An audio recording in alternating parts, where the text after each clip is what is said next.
అందరూ కూడా మణికంఠని నెక్స్ట్ పల్లవి ప్రశాంత్ అయితే కామెంట్ చేస్తున్నారనమాట సోషల్ మీడియాలో.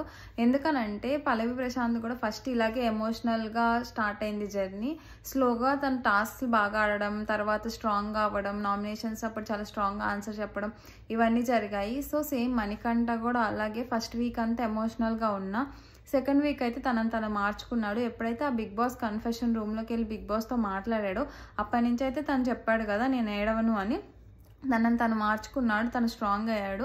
సో ఒక బూస్టప్ అనమాట. నాకు అనిపించింది ఏంటంటే లాస్ట్ వీక్ హౌస్ మేట్స్ అందరూ తను ఎమోషనల్ అయినప్పుడు నువ్వు ఎమోషనల్ అవుతున్నావు అని చెప్పి ఆ పాయింట్ మీద నామినేట్ చేశారు తప్ప తనకి ఎమోషనల్ సపోర్ట్ అయితే ఎవరు ఇవ్వలేదన్నమాట.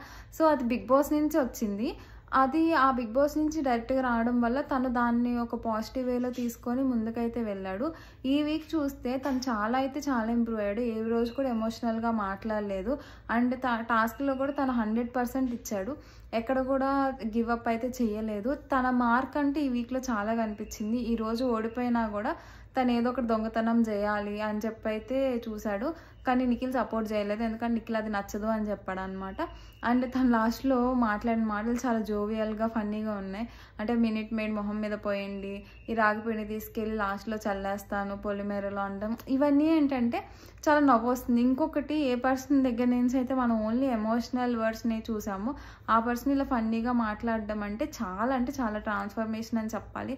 తను మార్చుకొని కమ్బ్యాక్ లాగా అంటే స్ట్రాంగ్ కమ్బ్యాక్ అయితే ఇచ్చాడు. సో అందరూ అందుకే Manikanta is winner, Manikanta next Pallavi Prashanth అని అయితే చెప్తున్నారనమాట. సో దీనిపైన మీ ఒపీనియన్ ఏంటో కామెంట్ చేయండి.